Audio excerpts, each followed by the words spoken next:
You look like the loneliest rich man I've ever laid eyes on." The voice was a surprise, a clear, small instrument playing a devastatingly honest tune that cut through the restaurant's muted symphony of clinking silverware and hushed conversations. Arthur Vance lifted his gaze from the untouched plate of pan-seared scallops, startled. A young boy stood before his table, his blonde hair a messy halo under the soft lighting, and his collared shirt just a little too large for his slender frame. His eyes, however, a startling shade of blue, held the unwavering confidence of a man twice his age. "Excuse me?" Arthur signed slowly, his eyebrows knitting together in confusion, uncertain if the child could possibly understand American Sign Language. "I said," the boy repeated, his voice rising slightly, oblivious to the sudden quiet that had fallen over the dining room and the soft gasps from patrons at nearby tables. "You look really sad, and you're wearing a watch that probably costs more than my mom's car. So that makes you a sad, rich man." Arthur blinked. He made no motion to sign a reply. He didn't reach for the pen and notepad that were his constant companions. He simply stared. He wasn't accustomed to children addressing him. He wasn't accustomed to anyone addressing him. At least, not without a veil of pity, awkwardness, or calculated interest in their eyes. This boy, however, was not afraid. He crossed his arms over his chest and tilted his head, studying Arthur as if he were a particularly complex puzzle. "Don't you have anyone to eat with?" Letting out a breath he didn't realize he'd been holding, Arthur leaned back in his chair and quickly scrawled a message on the small leather-bound notebook he always carried. "Please, leave me alone. I'm eating." The boy read the sentence, scrunched his nose in disapproval, and shot back. "That's kind of rude.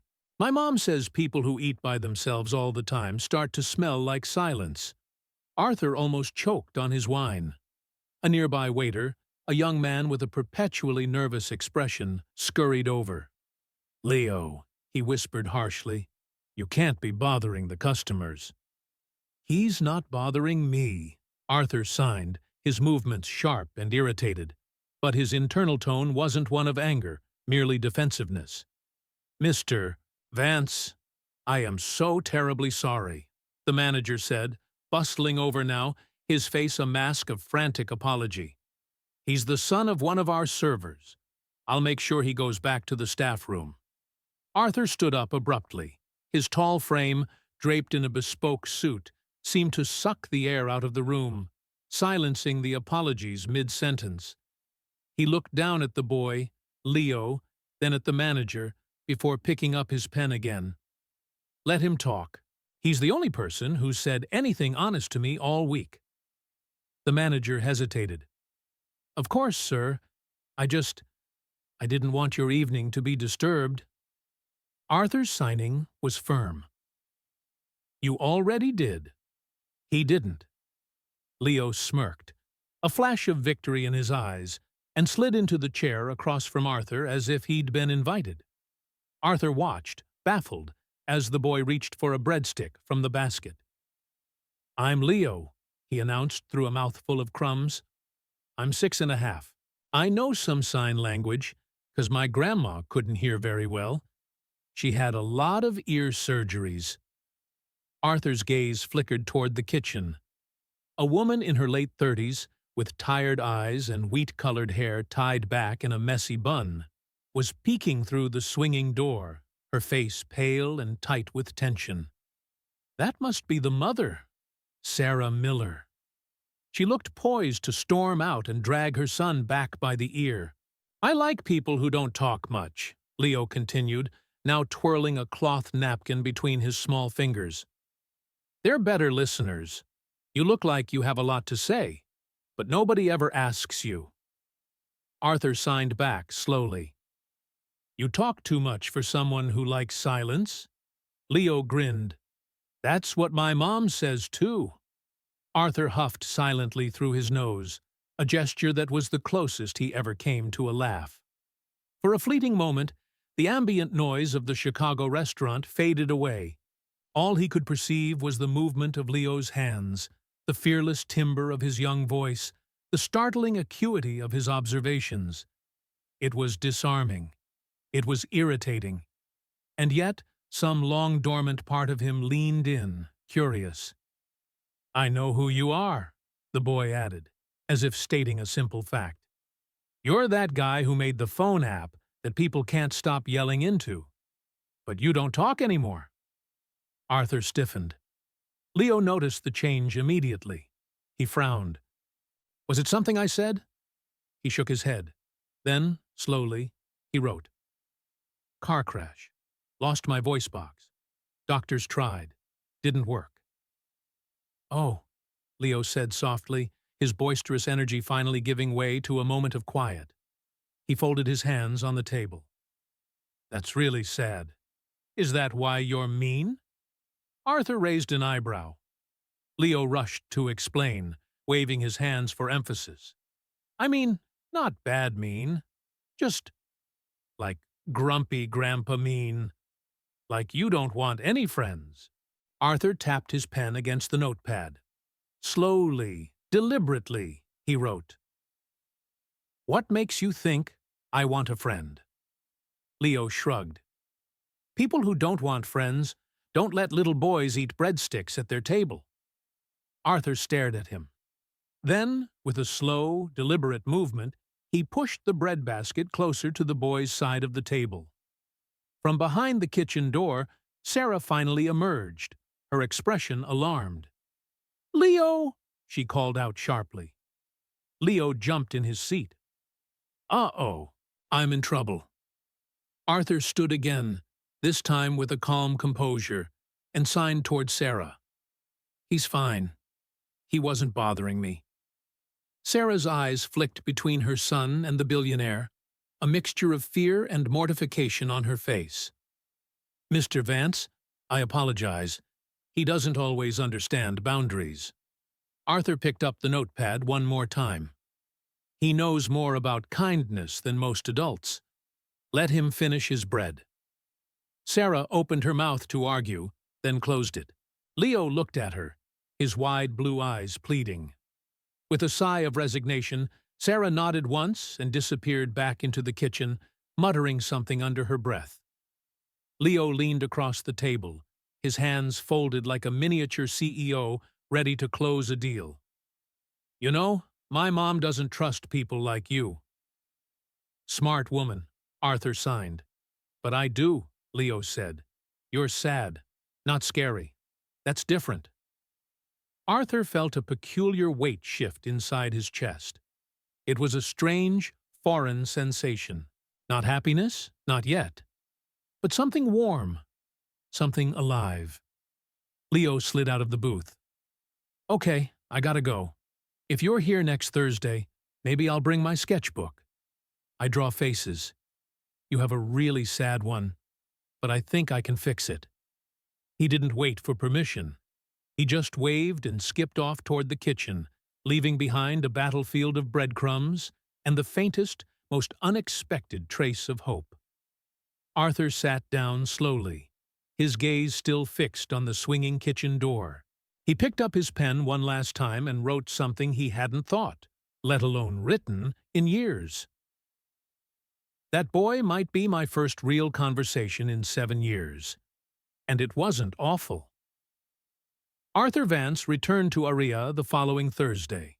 He told himself it was for the food, or the routine, the comforting familiarity of the place. But as his driver opened the restaurant door, and the maître d' greeted him with the usual deference, he found his eyes scanning the room for a flash of blonde hair and a spark of mischief. He wasn't there. Arthur sat at his usual table, table 14, nestled in the back corner by the window. The same wine was poured, the same dish ordered. But something was different. The silence, which had once been a heavy blanket he wrapped around himself for protection, now felt oddly cold and empty. He picked up his phone and opened the Notes app. Thursday, 6:46 p.m. No, Leo. The bread is stale tonight. He closed the app and tried to focus on his meal, but halfway through the appetizer, a movement at the edge of his vision caught his attention. He was there. Leo, holding a worn blue sketchbook against his chest, was being escorted reluctantly by his mother, Sarah. Her expression was tight and protective, the kind of look forged by years of disappointment and unspoken warnings. She approached Arthur's table as if walking toward a wild animal she didn't trust not to bite. "He insisted on coming," Sarah said, her voice low. "I told him it wasn't appropriate." Arthur gestured toward the chair across from him, the same one Leo had occupied the week before. Then he wrote on his notepad, "If he has something to show me, I'm listening." Sarah looked down at her son, who looked up at her with a grin that made the woman sigh in weary defeat. "1 hour," she said sternly. "Then homework, and no dessert." "Deal," Leo chirped, climbing into the chair as if it were a throne. Arthur watched as the boy opened his sketchbook with a sense of ceremony. The first page showed a scribbled face with large downturned eyes and a storm cloud hovering above the head. He turned it toward Arthur proudly. "This was you last week," he announced. Arthur raised an eyebrow. "And this?" He flipped to the next page, revealing the same face, but now with a single small flower blooming in the corner and the hint of a smile drawn in. "This is what I think you might look like if you had a friend." He stared at the page for a long moment. The corner of his mouth twitched slightly. "You're quite the artist," he signed. "I know," Leo said simply. "I want to be a therapist, but with drawings." Arthur tapped a message into his phone and slid it across the table for the boy to read. "You already are one." Leo tilted his head, confused. "It means you help people," Sarah explained softly from where she stood behind the chair. "Even when you don't know it." Arthur looked up at Sarah, and for a brief second, their eyes met without tension, without assumptions. But then she pulled away again, crossing her arms, shielding herself from whatever this was. "He doesn't need us in his life, Leo. This isn't a fairy tale." "Mom," Leo said firmly, "he lets me talk, and he listens. That's more than I can say for most grown-ups." Sarah stiffened. "I'm not saying he's a bad person, but you can't fix him." Silence fell, thick as the Chicago winter air. Arthur looked at Sarah again, his expression unreadable. Then he slowly picked up his pen. "I am broken, but not dangerous." Sarah read the words, her lips pressing into a thin line. "I'm not worried you'll hurt him," she said. "I'm worried he'll think he can fix you." Leo looked between the two adults, frowning. "I'm not trying to fix him. I just think he's tired of being alone." Arthur tapped twice on the table. The sound was quiet, but it made Leo smile. "He agrees," he said, before turning another page in his sketchbook. This time, it was a drawing of 3 stick figures. One was tall with glasses and a frown, Arthur. One was of medium height, with wavy hair and hands on her hips, Sarah. And one was small with a speech bubble that said, "Hi!" in big block letters, Leo. He tapped his pencil against the drawing. "This is what I want. Us, friends, maybe even a family, like a team." Arthur looked at the drawing for a long time. Then he pulled a clean napkin from the table and wrote on it, "You've got imagination, kid, but I'm not sure I belong on a team." Leo leaned forward. "Maybe you've just never been picked for the right one." From behind them, Sarah sighed. "Okay, Picasso, time's up." Leo pouted. "Just 5 more minutes." Sarah gave Arthur a glance that clearly communicated, "This is getting too personal." Arthur scribbled a final message on the napkin and handed it to Leo before he left. The boy unfolded it as they walked away. His eyes lit up. "Mom! He wants to see more drawings next week." Sarah didn't answer immediately. She looked back at Arthur, who had already returned to his meal, but his posture was different now, less rigid, less alone. The following day, Sarah told herself she would talk to the manager about getting transferred to another restaurant, one where her son wouldn't befriend reclusive billionaires. But she never made the call.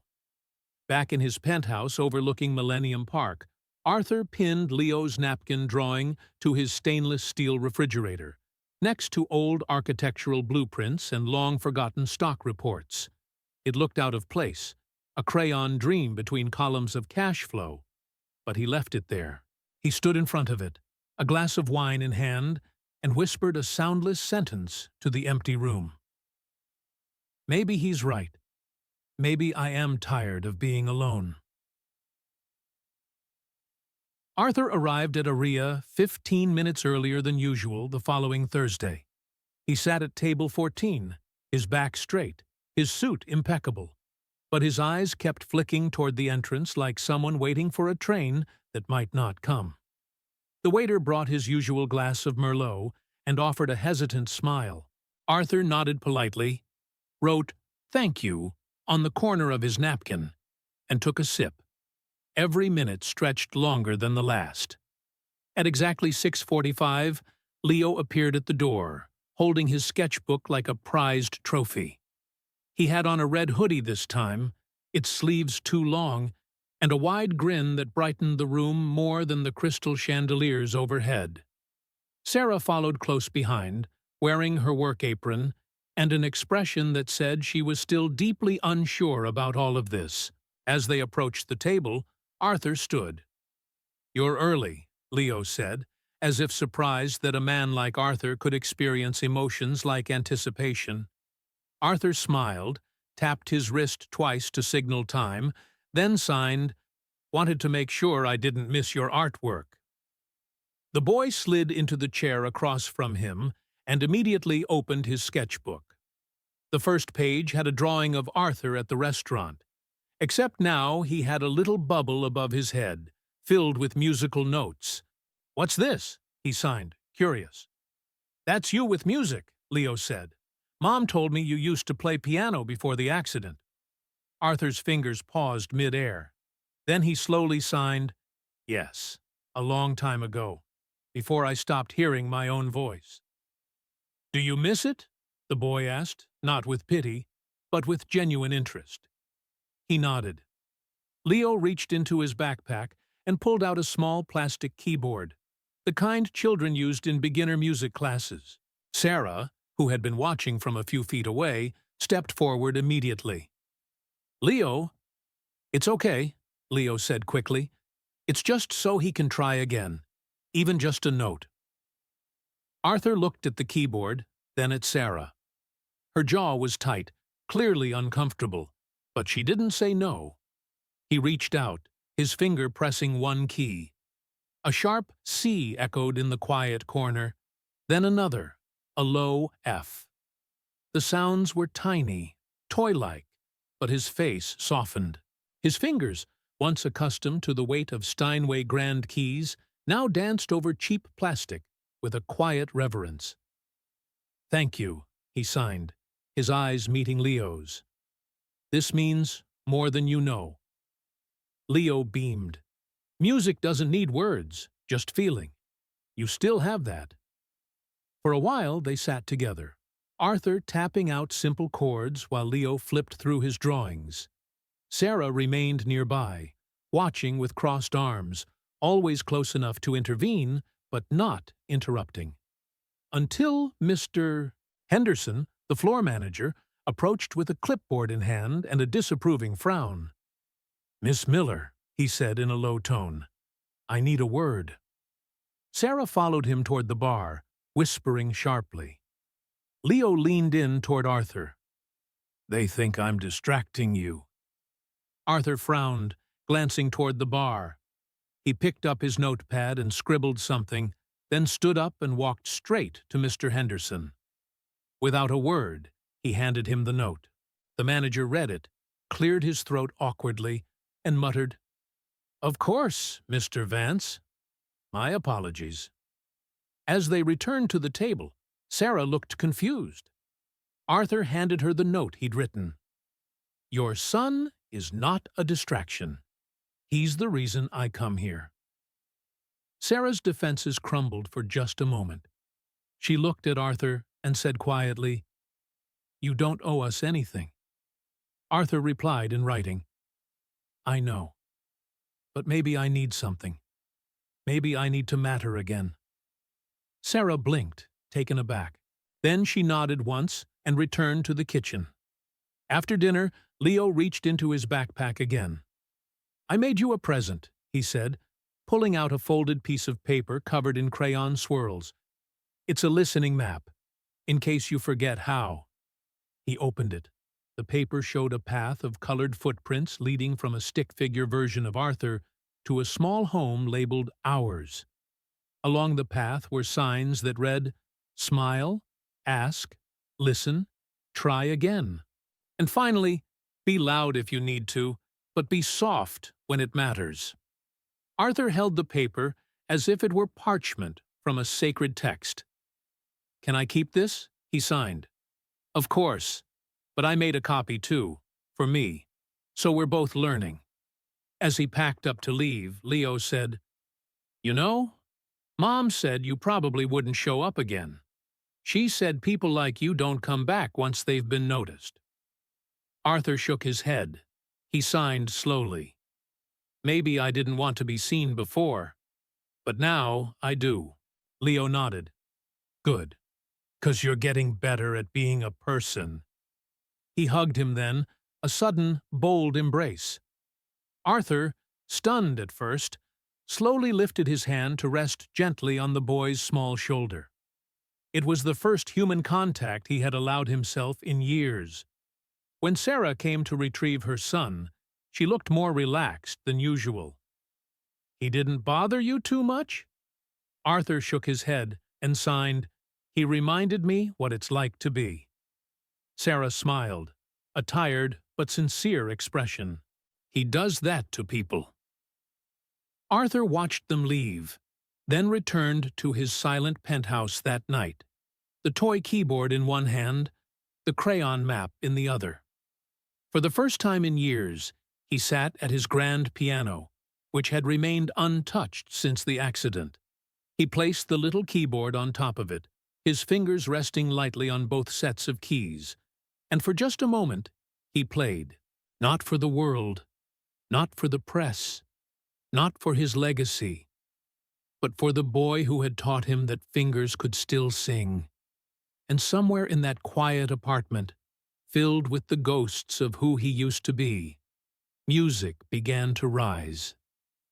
Arthur Vance wasn't used to waiting for people. In the boardrooms where his voice once commanded silence, people waited for him, for decisions, for funding, for approval. But now, every Thursday, he waited for a 6-year-old boy with a sketchbook and eyes that saw the truth. He waited like it was the most important meeting of his week. And tonight, he didn't come. Table 14 felt colder than usual.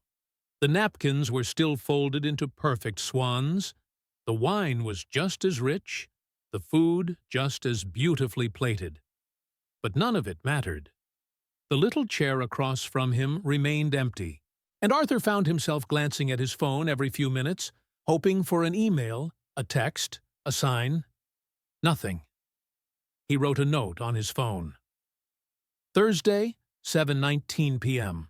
No Leo, first time. Strange how silence feels heavier now than it used to. Just as he reached for the check, the maitre d' approached with an envelope. "A server left this for you earlier," he said. "From Miss Miller." Arthur took it with fingers that trembled slightly and opened it slowly. Inside was a folded sheet of notebook paper, written in a child's uneven handwriting. "Dear Mr. Arthur, I'm sorry I couldn't come today. Mom is sick, She said it's nothing serious, but I think she just didn't want to be around people. I drew you something anyway. I hope you like it. Don't be sad if the table is empty. Sometimes the people who care about you are still there, just not in front of you. Love. Leo. Attached to the note was a drawing of the two of them sitting at the table. Only this time, Leo wasn't visible. Just his empty chair, a glass of juice, and Arthur smiling across from it. Arthur stared at it for a long time. Later that night, back at his penthouse, he added the new drawing to the growing collage on his refrigerator. He sat at his piano and played a few hesitant chords, but then stopped. The notes sounded hollow without the boy's presence. He missed his questions, his boldness, the way he made his silence feel like something shared instead of something endured. The next day, Arthur made a decision. He contacted Sarah directly. It took a call to the restaurant manager and several awkward back-and-forth messages, but eventually she agreed to meet for 10 minutes at a small coffee shop near Lincoln Park. When Arthur arrived, Sarah was already there, arms crossed, her face unreadable. She didn't offer a smile. "I assume you came because of Leo," she said. Arthur nodded. He pulled out his notepad and wrote, "He said you weren't feeling well. I wanted to make sure you're okay." Sarah sighed. "I'm fine, just tired. The kind of tired that doesn't go away with sleep." She waited, but he didn't press. She looked away, stirring her coffee. "It's hard, raising a kid alone, especially one as smart as Leo. He sees everything, feels everything, and he's decided you're part of his life now." Arthur wrote, "Do you want me to back off?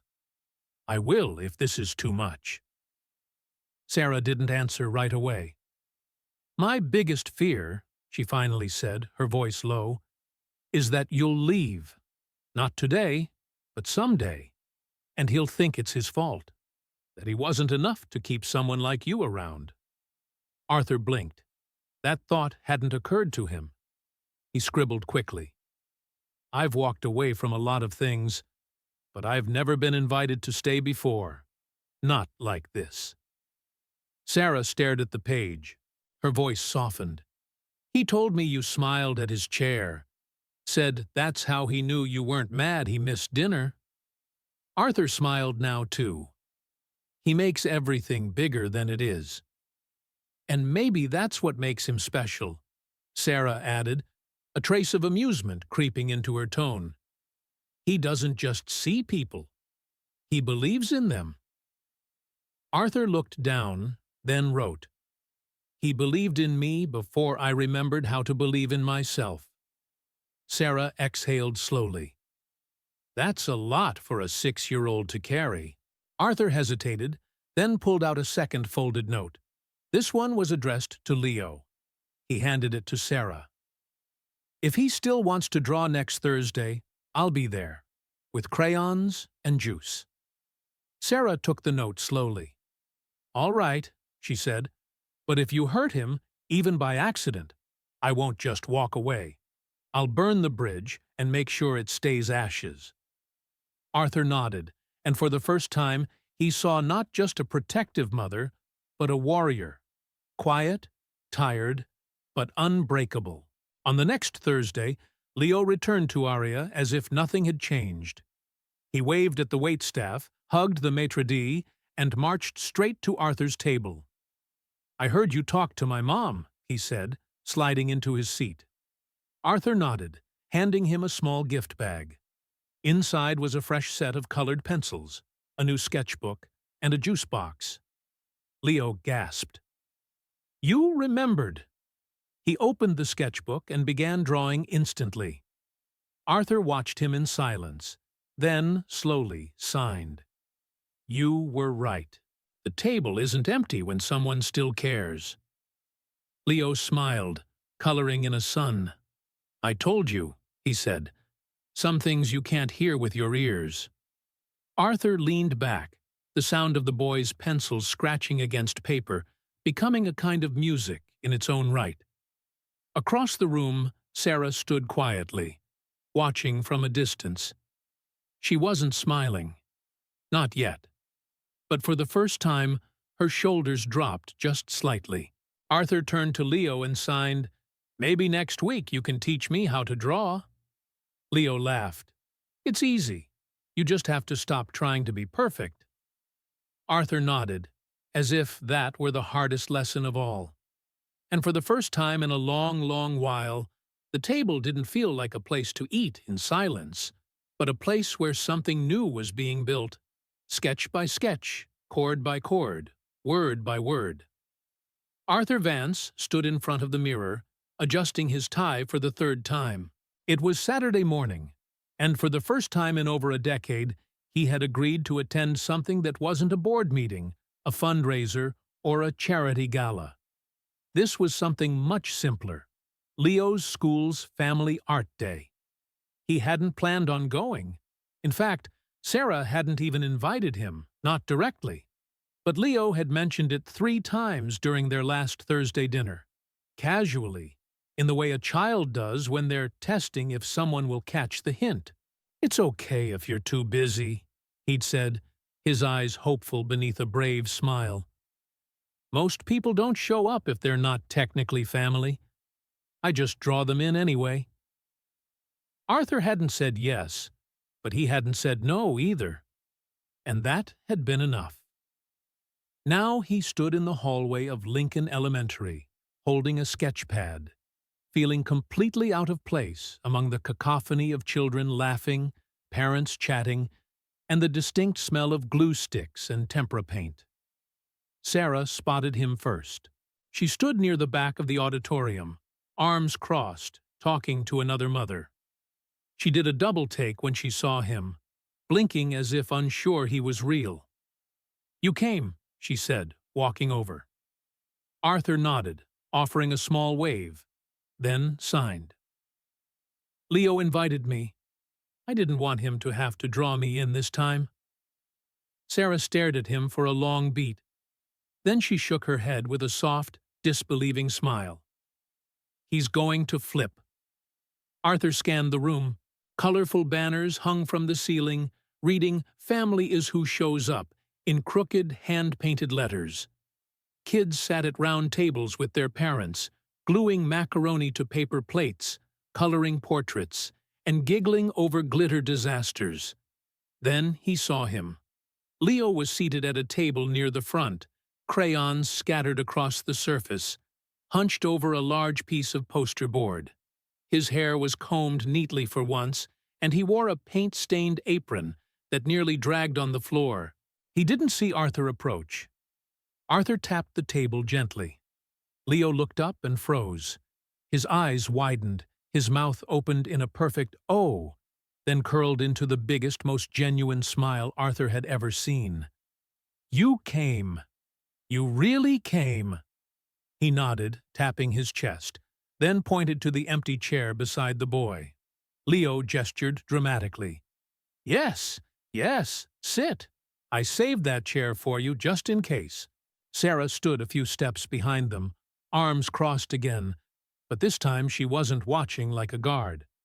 She was watching like a mother who was almost ready to believe this might be safe. Leo shoved a box of markers toward him. "We're supposed to draw our super person. That's what Miss Kelly said. Someone who makes us feel strong or brave or seen." Arthur raised a brow and pointed to Leo's sheet, where he was already sketching a familiar figure. A tall man in a suit, seated at a restaurant table with a little boy across from him, and music notes floating between them. He looked down, touched his chest again, as if to say, "Me?" "Yes, you," Leo said, reading his gesture. "Because you show up, even when you don't have to." Arthur opened his own sketch pad. He hadn't drawn since college, long before the accident, before the silence, but his fingers remembered how to move. Slowly, he began to sketch a small figure with a halo of messy blonde hair and a smile bigger than his face. Halfway through, Leo leaned over. "What's that?" he asked, pointing to a small, scribbled shape Arthur had drawn beside him in the picture. He signed, "A piano. It's where I hear again. Because of you." Leo blinked, surprised. Then he whispered, "You hear through me?" He nodded. The boy picked up a purple marker and added a heart above the piano. "Then we're music buddies." A teacher passed by, smiling at the unusual pair. "That's quite a team you've got there, Leo." Leo looked up proudly. "Yep, he's my friend. And my quiet hero." Arthur raised a brow at the word hero, but didn't protest. He wasn't used to being called that. Later that day, as the room began to clear and parents packed up their children's artwork, Leo held up their finished poster.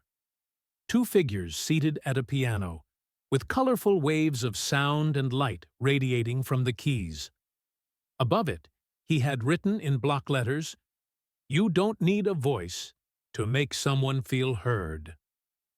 Sarah approached, glancing at the poster, her lips tightening, not in anger, but in something closer to awe. "He's never drawn anyone more than once," she said quietly. "He usually moves on. But you're in half his notebook now." Arthur signed. "He's saved me, even if he doesn't know it." Sarah didn't speak for a long time. Then she looked him squarely in the eye. "Do you know what he told me the night after your first dinner?" He shook his head. He said, "Mom, I think Mr. Vance is trying to remember how to be a person."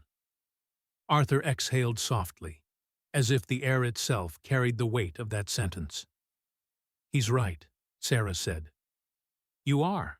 And we're not the kind of people who give up on someone who's still trying." Arthur smiled, then signed.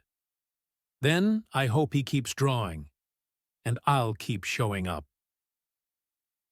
That night, back in his apartment, Arthur stood in front of the refrigerator. The paper heart Leo had drawn above the piano was now pinned right next to the first sketch he had ever given him. He picked up his phone and typed a new note. Saturday, 9:30 p.m. Today I was drawn not as who I was, but who I could be. That's a bigger gift than anything I've ever built or bought. Then, for the first time in years, he opened his camera app. Slowly, with hesitation but a smile in his eyes, he turned the lens on himself, and he took a picture. Not for a press release, not for investors, not even for his legacy. Just a man with a missing voice, smiling beside a child's drawing. Proof that sometimes the smallest hands rewrite the deepest silences. The days that followed the art event passed quietly, but something in Arthur Vance's life had undeniably shifted. His mornings no longer began with financial reports and oppressive silence. They started with color. He had taken to placing one of Leo's drawings beside his coffee mug each morning, a ritual that grounded him more than any quarterly gain ever could. Thursday evening arrived with the familiar scent of roasted garlic and white linen tablecloths at Aria. But this time, Arthur wasn't alone when he walked in. He held a small brown paper bag in one hand and glanced down occasionally to make sure its contents were still intact. As he approached table 14, Leo was already there, his legs swinging beneath his chair, his chin resting on his fists. When he spotted Arthur, he grinned and waved both arms in the air like a tiny lighthouse guiding him home. "You're late," he declared playfully. "I was about to call your secretary." Arthur smiled, pulled out a napkin, and scribbled. "Had to pick up something important." Leo tilted his head. "Is it candy?" He shook his head and gently placed the paper bag on the table. From inside, he pulled out a small, hand-carved wooden chair, just big enough to hold a doll or a plush toy. Its surface had been sanded smooth, and the backrest was shaped like a tiny piano. Leo gasped. "It's for my art desk." Arthur nodded and then signed, "A chair for one more, in case we ever want to invite someone else to our table." He touched the chair reverently, then whispered, "It's beautiful. Did you make it?" Arthur hesitated. Then he nodded once. Yes, he had. He had spent 2 days carving it by hand, cutting, sanding, sealing.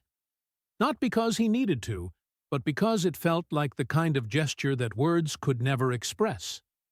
Leo clutched it to his chest. "Can we name it?"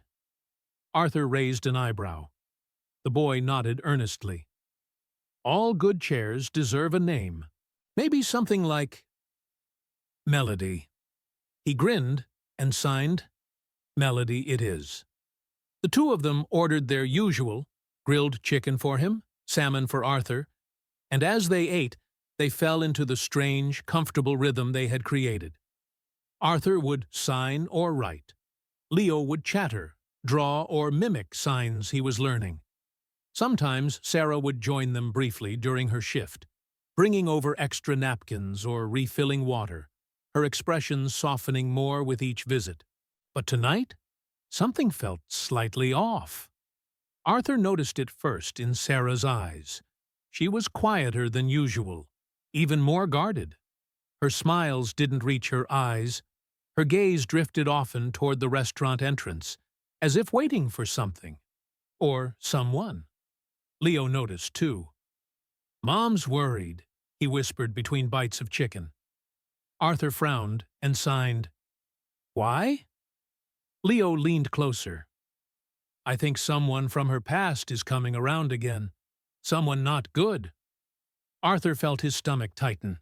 He looked toward Sarah, who caught his gaze, and for a moment he saw something unspoken in her face. Fear, perhaps? Regret? Something heavier than the plates she carried? Later that night, when the restaurant had quieted, and Leo had gone to the back to wash his hands, Arthur approached Sarah as she wiped down a nearby table. He tapped lightly on the wood, holding his notepad. "Everything okay?" Sarah hesitated, glanced around, then finally said, "You don't need to get involved in this." Arthur didn't move. She sighed. "An old problem has resurfaced. My ex, Leo's dad." Arthur felt his breath catch. Sarah continued, her voice low and strained. "He was never really there, but now he wants to be. Not because he suddenly cares, because he found out about you, and what you're worth." Arthur's jaw clenched. "He's not dangerous," she said quickly. "Just manipulative. He knows how to twist things, make it sound like he's the victim. But I've kept Leo safe this long. I'll keep doing it." Arthur wrote, "You don't have to do it alone." Sarah's eyes glistened, but she blinked the moisture away. "I've been doing it alone for 6 years."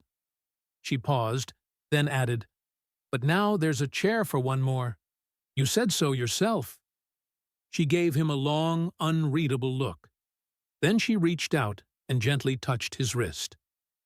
"You're a good man, Arthur. But Leo's safety comes first. Always." He nodded. That night, as Arthur walked out into the cool night air, the lights of downtown Chicago blurring behind him, he felt something foreign settle in his chest. Anger. Not the explosive kind, but the quiet, determined kind. The kind that made a man who had once built empires decide to protect something far more fragile. A little boy with crayons, and the woman who had taught him how to be brave. The next day, Arthur made a few calls. Not to lawyers or security consultants. He already had those on standby. No, this call was to someone from his past. A man who owed him a favor. A man who specialized in background checks and quietly making problems disappear. Legally. Arthur had spent years retreating from the world. Now, he was stepping forward. Not for a business deal, not for profit, for a promise unspoken but deeply felt. He would not let that child down. The following Thursday, Leo arrived at Aria holding Melody the chair like it was a royal guest. He sat it next to his own chair at table 14 and whispered, "Just in case we need to make room for someone else someday." Arthur nodded and signed, or, to remind us, there's always space for kindness. The boy grinned. Exactly. Sarah served them dinner, her steps a bit lighter this time. But Arthur noticed the subtle change in her posture, the way she scanned the door, the way her smile wavered when her phone buzzed. He would wait, watch, and prepare. Because the silence he had once embraced was no longer his ally. Now he had something to protect, and the man with a missing voice was finally ready to speak, in the loudest way possible, with action. The storm came quietly, not with thunder or lightning, but in the form of a man wearing a leather jacket, cologne that tried too hard, and a crooked smirk that didn't reach his eyes. It was a rainy Sunday when he showed up at Sarah's apartment building in Lincoln Park. He knocked twice, then leaned against the door frame like he belonged there. When Sarah opened the door and saw him, her breath caught, and not in a good way. "Mark," she said, her voice flat, brittle. He grinned like he'd just won something. "Hey, Sarah. Been a minute." Sarah stepped halfway into the hall, closing the door behind her. "What do you want?" Mark shrugged. "Just here to see my daughter. You remember Leo?" Sarah's jaw tightened. "You don't get to say his name. You haven't said it in 6 years." He held up his hands, feigning innocence. "That's not fair. Life was messy. I was getting my stuff together." "No, you were getting other women together," Sarah shot back. "And debts and excuses." Mark leaned in closer. "Look, I get it. I messed up. But I've changed. I got a job now. I'm clean. Thought maybe it's time I met the kid." Sarah folded her arms. "Why now?" He hesitated for just a breath too long. Then he smiled. "Heard you've got some new company. Rich company." Sarah's eyes flared with rage. "Get out." He raised an eyebrow. "You know I've got rights. He's my blood. He's more than your blood. He's my life. And I won't let you waltz in just because you think there's something in it for you." Mark's smile thinned. "Don't make this harder than it has to be." Sarah didn't flinch. "You want to go through the courts? Be my guest. But you'll be fighting a woman who's never missed a parent-teacher conference, who worked 3 jobs to feed that boy, and who has plenty of people ready to stand beside her." "People like your billionaire boyfriend?" Mark sneered. Sarah's eyes narrowed. "He's not my boyfriend. He's Leo's friend, and maybe the first decent man he's ever known." Mark stared at her for a long moment, then leaned closer. "Tell him to back off, or things could get messy." Sarah's face didn't move. "If anything happens to me or my son, I will make sure you never walk into another room without someone watching you." Then she stepped back inside and locked the door. Arthur read the message 3 times. It was simple, sent by Sarah late that night. "He came. Said your name. I told him to leave. Be careful." He stared at the screen for a long time, then typed back, "I won't let him near him." Sarah replied only with, "I know, but this might get ugly." Arthur leaned back in his chair. The Chicago skyline blinked at him through the rain-streaked windows, but he barely noticed. His silence, once a shield, now felt like a prison. There were words he wanted to scream, promises he wanted to shout, but all he had were actions, and he was ready to act. The next morning, Arthur met with a man named David Chen, a former intelligence contact turned private investigator. They sat in Arthur's office, minimalist, sharp, a quiet empire built on logic and steel. David was direct. "Mark Jennings," he said, sliding a file across the desk. 38. Multiple arrests, mostly domestic disturbances and fraud. Nothing that stuck, but plenty that stinks. Last known address was in Queens.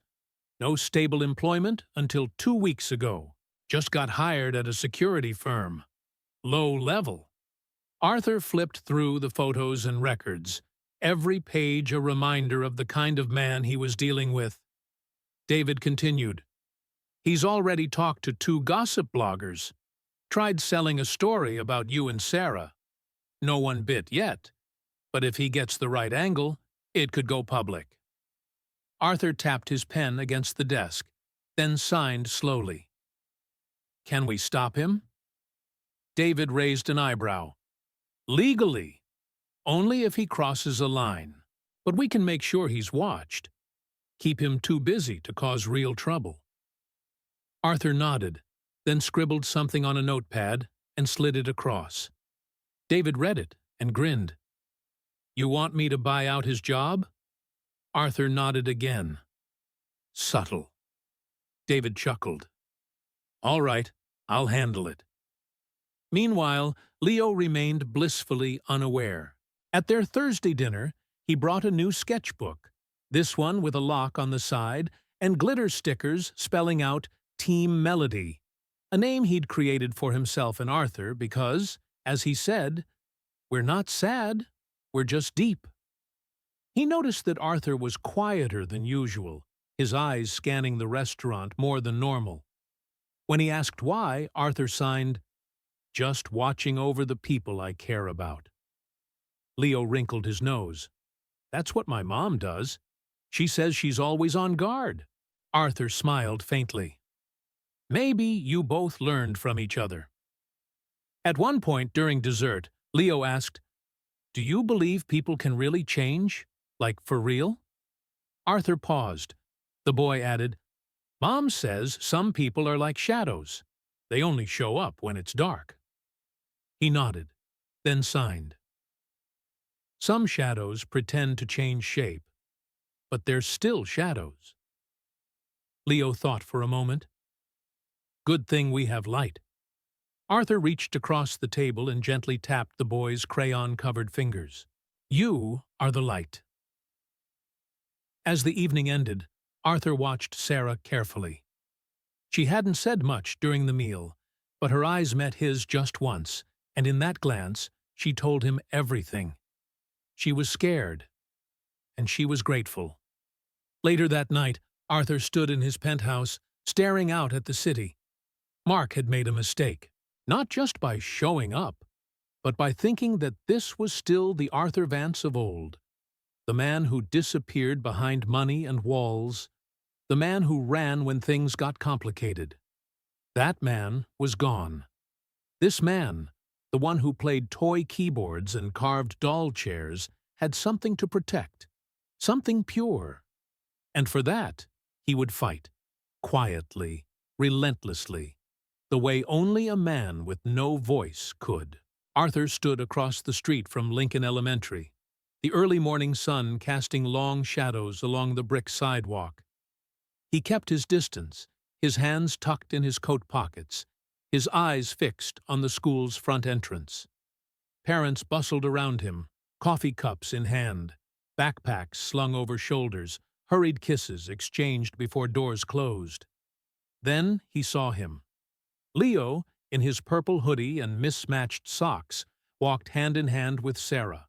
He was talking fast, his free hand waving with excitement, no doubt retelling a dream or describing his latest drawing. Sarah smiled, but it was that tight, guarded smile Arthur had learned to read all too well. He waited until they disappeared inside. Then he turned, walked toward the black sedan waiting by the curb, and got in. David sat in the passenger seat, tapping on a tablet. He was at the diner on Clark Street this morning. Didn't try anything. Just sat, drank coffee, talked to no one. But his car has been circling Sarah's block at night. Real slow, real deliberate. Arthur signed slowly. We need to file a restraining order. David nodded. Already in motion, but the courts take time. In the meantime, we've put a security guy at Sarah's building. Low profile, just in case. Arthur looked out the window. The city moved around them, alive, loud, indifferent. But inside him, the silence was steady and sharp, the kind that meant clarity. He wrote in his notebook and slid it to David. What if he's planning something worse? What if he doesn't wait for the courts? David exhaled, tapping the steering wheel. Then we act faster. But you need to prepare Sarah. She has the right to know. Arthur nodded. That evening, Aria felt different. The restaurant was full, but the warmth was missing. Sarah served tables with the precision of someone who couldn't afford to make a mistake. Leo arrived at their table later than usual, holding a half-finished drawing and a juice box. Arthur greeted him with a soft smile and a small, wrapped box. The boy grinned. Another present? He nodded and gestured for him to open it. Inside was a charm bracelet, delicate silver, with 3 small charms already attached. A music note, a tiny wooden chair, and a pencil. Leo's eyes lit up. It's perfect, Arthur signed. Each one means something we built together. Sarah approached as Leo slipped the bracelet onto his wrist, still beaming, but her eyes were serious. We need to talk, she said quietly. They moved to the corner of the restaurant, away from the buzz of diners and clinking glasses. I know he's still around, Sarah said, before Arthur could sign a word. I've seen the car, the way he watches. Arthur nodded and handed her a file, David's report. Photos, patterns, license plates, statements. Sarah flipped through it, her jaw tightening. I knew he was scum. But this, Arthur signed, we're filing a restraining order. You'll have protection. And if you want, we can move you and Leo temporarily, somewhere safe. Sarah's face hardened. I've spent my whole life running.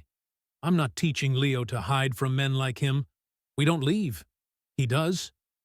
Arthur watched her with something like admiration. Then he scribbled a note.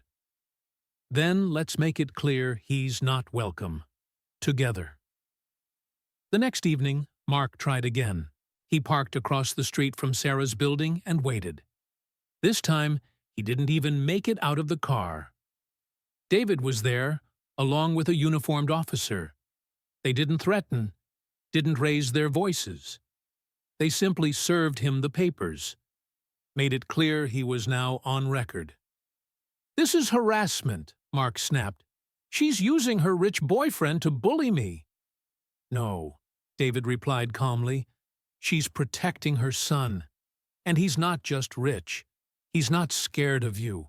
Mark tore up the paper, but the officer simply handed him a second copy. Arthur watched from a nearby window, arms crossed, his face unreadable. Later that night, he received a text from Sarah. Just one sentence. He won't win. Not this time. The next Thursday at dinner, something had changed. Leo showed up with a new drawing. It was a castle, tall, shimmering, with a huge piano in the grand hall and a chair labeled Melody beside it. At the front gate stood a knight in a sharp suit, holding a sign that read, No shadows allowed. Arthur smiled. Signed, Is that me? The boy giggled. You're the only knight I know who doesn't talk, but still fights dragons. Sarah sat with them for longer than usual that night. She even laughed once, a real laugh, when Leo smeared chocolate mousse across his nose by accident. Arthur caught the moment on his phone. He didn't post it, didn't share it. He just saved it. For a long time, he had lived surrounded by legacy. Skyscrapers, business deals, plaques on walls. But none of it mattered like this did. This was the legacy he wanted now. A boy with a bracelet. a woman with a spine of steel, and a wooden chair at a table built for three. As they walked out of the restaurant that evening, Leo reached up and took Arthur's hand. He didn't ask. He didn't say anything. He just held it.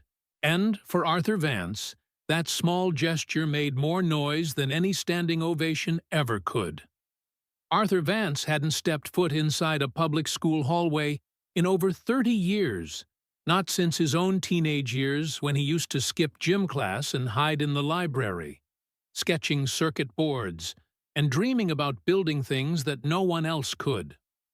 Back then, the world had been too loud, too unkind. Now, it was still loud, but the voices that mattered had changed. The principal's office at Lincoln Elementary was modest. Framed photos of student art projects, a dusty potted plant, and a half-empty candy jar sat near the edge of the desk. Principal Evans, a woman in her early 60s with kind but perceptive eyes, offered Arthur a seat. "Thank you for coming in, Mr. Vance," she said. "Sarah is on her way, but I wanted to speak with you first." Arthur nodded, pen ready. He had received a message that morning asking for an urgent meeting. No details, just that it involved Leo. Ms. Evans clasped her hands together. "Leo is fine. Let me start there. He's not in trouble, and no one was hurt. But we had an incident today. One of the new lunch aides overheard something that raised concerns." Arthur's fingers froze over the notepad. He apparently told a few classmates that he was worried someone might try to take him away from his mom. Ms. Evans continued, "That someone was watching their building. He said, and I quote, 'Mom said the shadows are back.'" Arthur looked down, his heart pounding. He's a bright boy, perceptive. But when a child starts using that kind of language, it raises red flags. We want to ensure his environment is safe, emotionally and physically. He wrote, "He's telling the truth."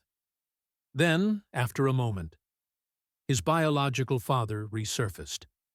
He's been warned, watched, legally restrained. But Leo knows more than he should.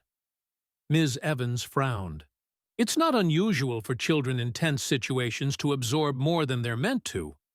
But Leo, he doesn't just absorb. He understands. And he's scared. Before Arthur could respond, the door opened and Sarah entered, her face flushed, her eyes sharp. She looked at Arthur, then at Ms. Evans. "I came as fast as I could. Is he okay?" "He's fine," Ms. Evans said gently. "He's in the art room with Ms. Kelly. We didn't want to alarm him, but we did want to talk with both of you about next steps."